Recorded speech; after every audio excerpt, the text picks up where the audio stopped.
इनका जन्म 1415 ईस्वी में 1415 ईस्वी में वर्तमान टोंक जिले के धुवन गांव में हुआ था। धुवन गांव में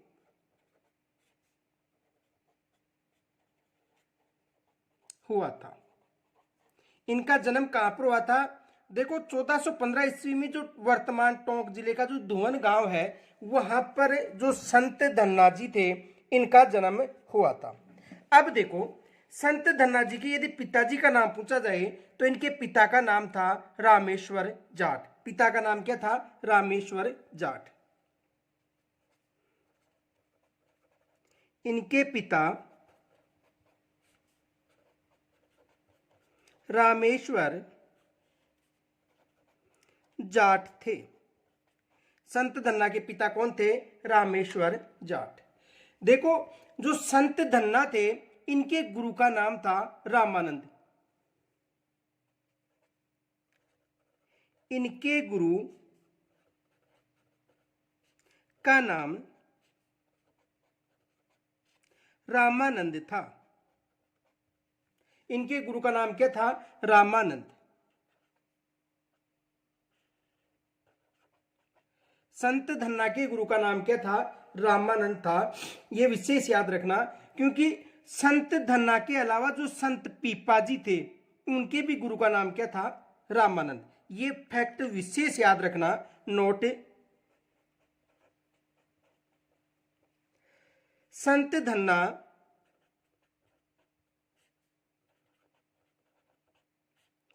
व संत पीपाजी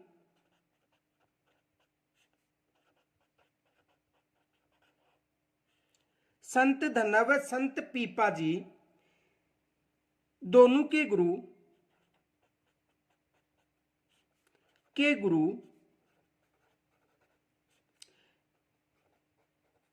रामानंद जी थे। दोनों के गुरु कौन थे? रामानंद जी।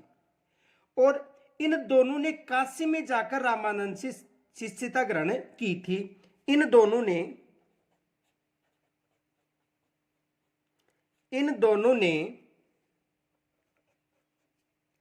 काशी में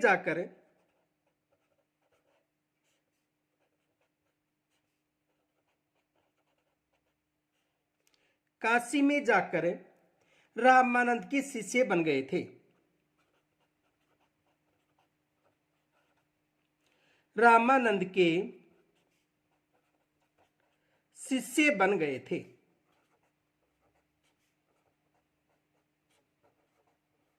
किनके शिष्य बन गए थे? रामानंद के शिष्य बन गए थे। और रामानंद के शिष्य कहां पर बने थे? काशी में जाकर। और इनके गुरु का नाम क्या था? संत धन्ना के गुरु का नाम था रामानंद। ये विशेष याद रखना। इनके अलावा देखो संत धन्ना गृहस्थ थे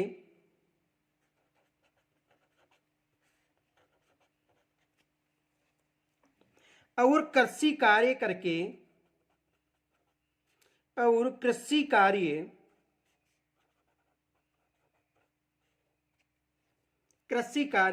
करके अपने परिवार का पालन पोषण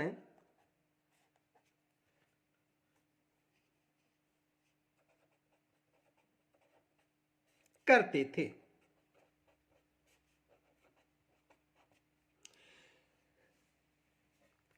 इनके अलावा देखो राजस्थान में धार्मिक आंदोलन का श्री गणेश करने का श्रेय किसको जाता है? संत धन्ना जी को। यह विशेष मोस्ट माना, यहां से एग्जाम में प्रश्न बन सकता है।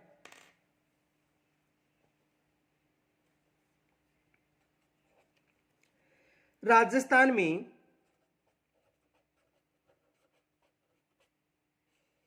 राजस्थान में धार्मिक आंदोलन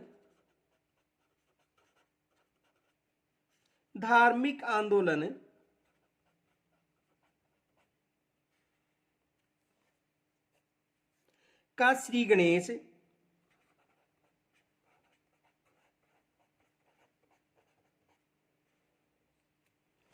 करने का श्रेय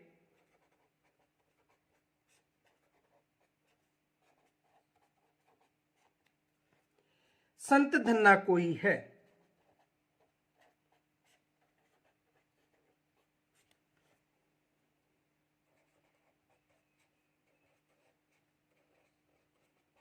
यानी राजस्थान में जो धार्मिक आंदोलन था, इसका जो प्रारंभ करने का श्रेय किसको जाता है? संत धन्ना को जाता है। इनके अलावा देखो, प्रियदास की जो रचना थी भक्तमाला की टीका, इससे ज्ञात होता है कि संत धन्ना प्रारंभ में मूर्ति पूजक था।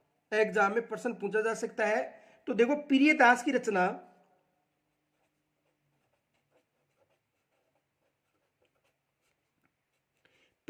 की रचना किसकी रचना? प्रियदास की रचना। कौन सी? भक्तमाला की टीका। भक्तमाला की टीका कौन सी है? भक्तमाला की टीका किसकी है रचना? प्रियदास की। तो भक्तमाला की टीका से ज्ञात होता है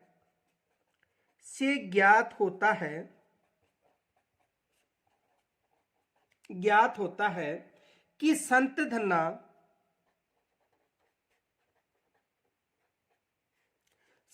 धन्ना प्रारंभ में मूर्ति पूजक थे। प्रारंभ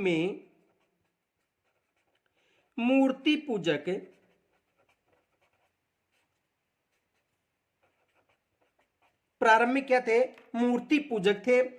और गुरु रामानंद के प्रभाव से वे निर्गुण उपासक हो गए थे। तो यहां से एग्जामिनर प्रश्न बना सकता है, ये विशेष मोस्ट माना नोट। गुरु रामानंद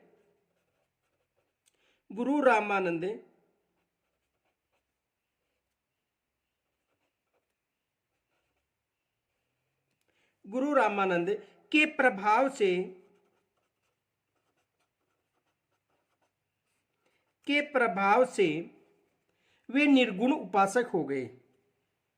वे निर्गुण उपासक हो गए। तो प्रश्न बन सकता है कि पहले वो जो संत धन्ना थे, पहले एक मूर्ति पूजक थे, लेकिन गुरु रामानंद के प्रभाव से वे निर्गुण उपासक बन गए थे। ये प्रश्न बन सकता है। इनके अलावा देखो, गुरु रामानंद ने इन्हें घर पर रहकर ही भक्ति करने के आदेश दिया था। किसको? संत धन्ना को। तो देखो,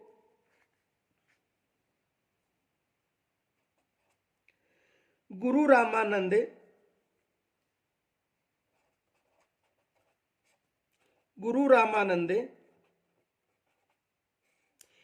इन्हें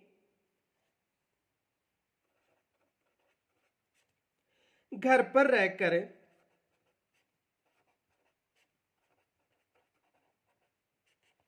रहकर ही भक्ति करने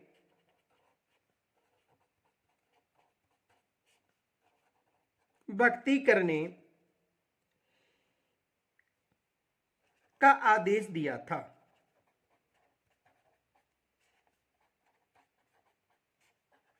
यानी घर पर रहकर ही भक्ति करने का आदेश दिया था। किन्होंने? गुरु रामानंद ने। किनको? संत धन्ना को। ये याद रखना, संत धन्ना को आदेश दिया था। इनके अलावा देखो, संत धन्ना एक किसान था। संत धन्ना एक किसान परिवार से था। किस परिवार से था? किसान परिवार से था। और संत धन्ना का सबसे ज्यादा लोकप्रियता किस राज्य में है? पंजाब में। संत धन्ना एक किसान परिवार से था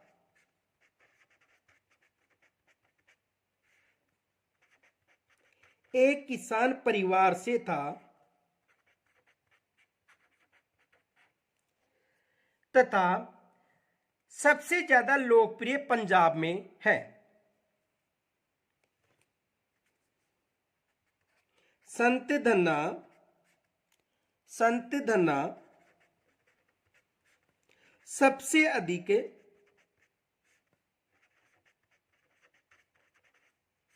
लोकप्रिय पंजाब में है।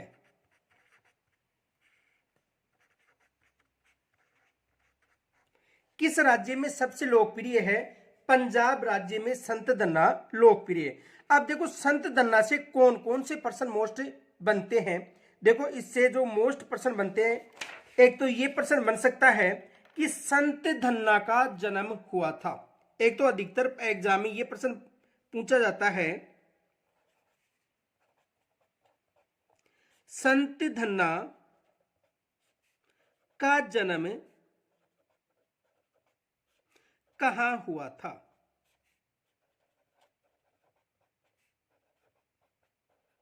एक तो एग्जाम में ये भी प्रश्न बनता है कि संत धन्ना का जन्म कहां पर हुआ था। तो देखो धुवन गांव टोंक में हुआ था। कब कहां हुआ था? यानी इसका जो जन्म था धुवन गांव टोंक में हुआ था। एक तो एग्जाम में ये प्रश्न पूछा जाता है। दूसरा प्रश्न ये भी पूछा जाता है कि संत धन्ना का जन्म कब हुआ था। एग्जाम में ये भी प्रश्न आया हुआ है और एग्जाम में ये भी प्रश्न आया हुआ है कि संत धन्ना का जन्म कब हुआ था। संत धन्ना का जन्म कब हुआ था।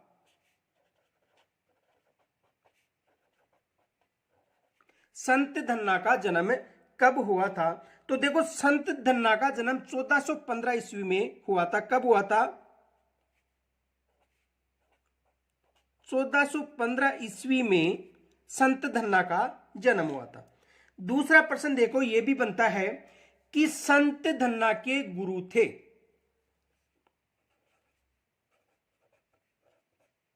संत धन्ना के गुरु थे।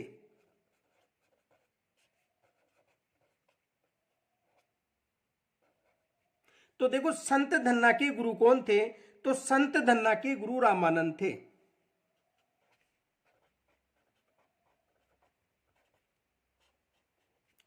संत धन्ना के गुरु कौन थे? देखो संत धन्ना के जो गुरु थे वो रामानंद जी थे। एग्जाम में ये भी प्रश्न पूछा जा चुका है कि संत धन्ना के गुरु कौन थे। तो संत धन्ना के गुरु कौन थे? रामानंद। इनके अलावा देखो एक प्रश्न ये भी पूछा जा चुका है कि संत धन्ना ने रामानंद से शिष्यता कहां पर ग्रहण की थी। तो देखो संत धन्ना ने रामानंद जी से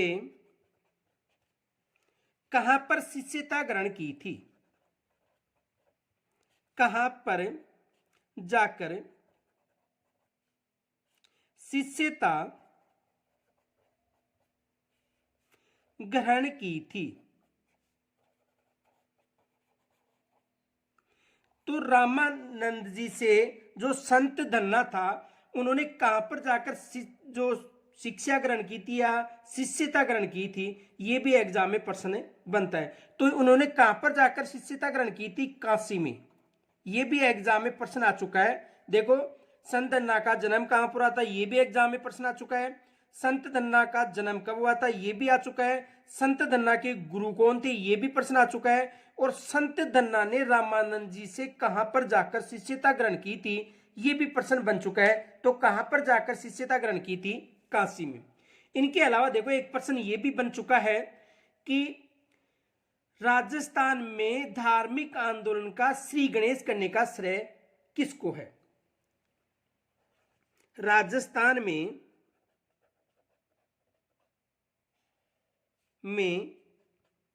धार्मिक आंदोलन राजस्थान में धार्मिक आंदोलन का श्री गणेश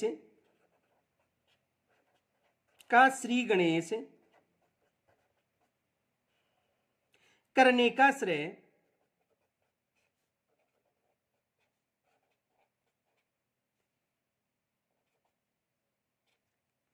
यानी राजस्थान में श्री गणेश करने का श्रेय किस संत को है, या राजस्थान में धार्मिक आंदोलन का श्री गणेश करने का श्रेय किसको है।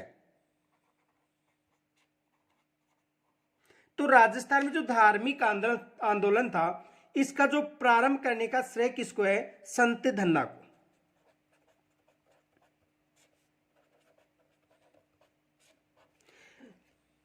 तो एग्जाम में ये प्रश्न बन चुके हैं। इनके अलावा देखो एग्जाम में एक प्रश्न और आया था। प्रश्न ये था कि संत धन्ना ने किसके प्रभाव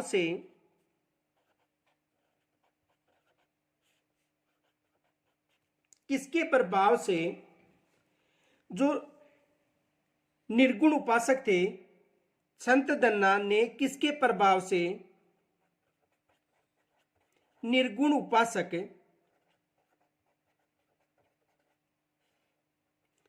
बने थे। तो संत धन्ना किसके प्रभाव से निर्गुण उपासक बने थे, तो संत धन्ना रामानंद के प्रभाव से। किसके प्रभाव से, गुरु रामानंद के प्रभाव से।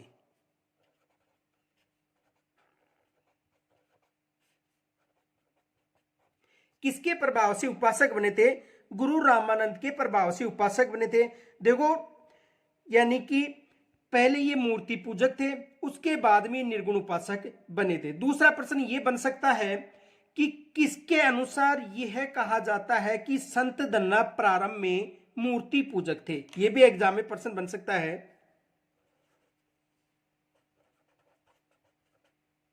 किसमें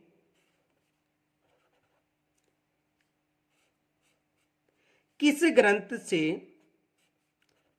ग्रंथ से यह पता चलता है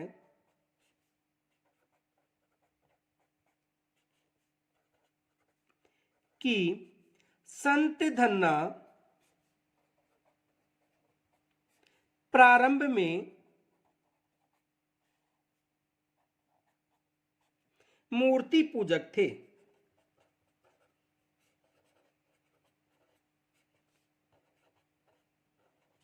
तो किस ग्रंथ से यह पता चलता है कि संत धन्ना प्रारंभ में मूर्ति पूजक थे, तो कौन सा ग्रंथ था, भक्तमाला की टीका। भक्तमाला की टीका कौन सा ग्रंथ है, भक्तमाला की टीका। और ये जो ग्रंथ है भक्तमाला की टीका, ये ग्रंथ किसका है, भक्तमाला की जो टीका है ये प्रियदास की रचना, ये याद रखना किसकी रचना है, प्रियदास की रचना। तो संत जो भक्तमाला की टीका वो किसकी रचना है, प्रियदास की रचना है। तो संत धन्ना से जो मोस्ट पर्सन बन रहे थे उनकी भी हमने चर्चा की है। कल हम जो संत पीपाजी हैं उसके बारे में चर्चा करेंगे। तब तक के लिए नमस्कार।